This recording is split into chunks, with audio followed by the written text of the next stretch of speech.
టీవీ45 news కి స్వాగతం. పార్వతీపురం మన్యం జిల్లా వార్షిక క్రైమ్ రిపోర్ట్ ను జిల్లా ఎస్పీ మాధవారెడ్డి విడుదల చేశారు. గత సంవత్సరంతో పోల్చుకుంటే ఏడాది తక్కువ కేసులు నమోదయ్యాయని తెలిపారు.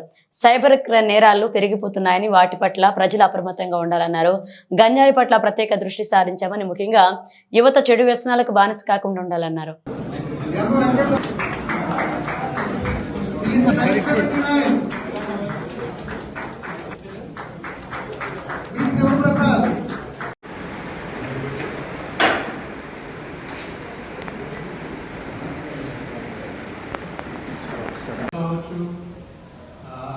మనకి మహిళలపై కామన్గా జరిగే 488 కేసెస్ డౌరీ, హరాస్మెంట్, డ్రోన్స్ ద్వారా సర్వేలెన్స్ పెట్టడం జరిగింది.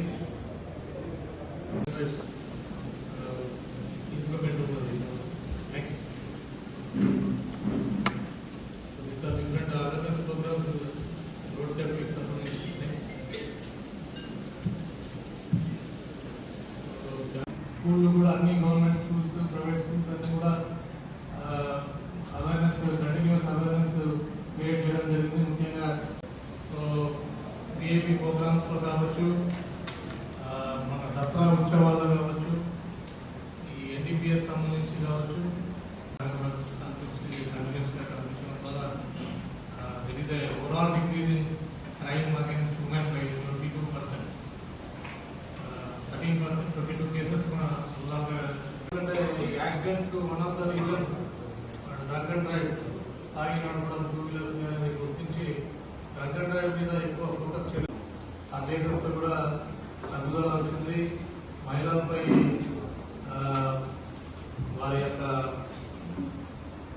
మర్యాదకు భంగం కలిగించే కేసెస్ కావచ్చు, ప్రీవియస్ హార్ట్ కేసెస్ కావచ్చు, అన్నీ కూడా బాగా తగ్గాయి.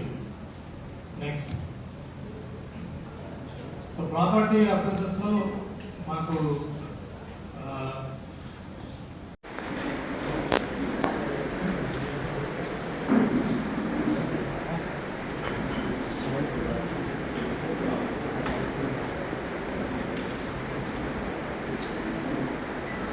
గలిగాం. అండ్ గాంజాకు సంబంధించి మీకు మళ్ళీ ఫర్దర్ చెప్తాను ఎటువంటి కార్యాచరణ మేము రూపొందించుకున్నాం. సో బ్రాడ్గా ఓవరాల్గా మనం చూస్తే క్రైమ్ ఈ జిల్లాలో గత సంవత్సరంతో పోలిస్తే తగ్గుదల ఉన్నది. అన్ని విభాగాల్లో కూడా క్రైమ్ ఏ విభాగాల్లో అయితే మనము క్రైమ్ ఆశిస్తున్నామో తగ్గుదల, అన్ని విభాగాల్లో కూడా మన పార్వతీపురం మన్యం జిల్లాలో క్రైమ్ తగ్గుదల ఉంది అని చెప్పడానికి నేను సంతోషిస్తున్నాను. ఈ ఎన్డీపీఎస్ మన ఎఫర్ట్స్ వల్ల కేసెస్ అండ్ క్వాంటిటీ అరికట్టడం జరిగింది. కాబట్టి ఈ నేరాలు మన ఎన్ఫోర్స్మెంట్ ఫలితంగా అవి పెరిగినాయి. అండ్ సైబర్ క్రైమ్ అనేది కమింగ్ ట్రెండ్. సో అది కొంచెం పెరుగుదల చూపిస్తుంది. దాన్ని రాబోయే కాలంలో మనం అరికట్టే ప్రయత్నం చేస్తాం. నెక్స్ట్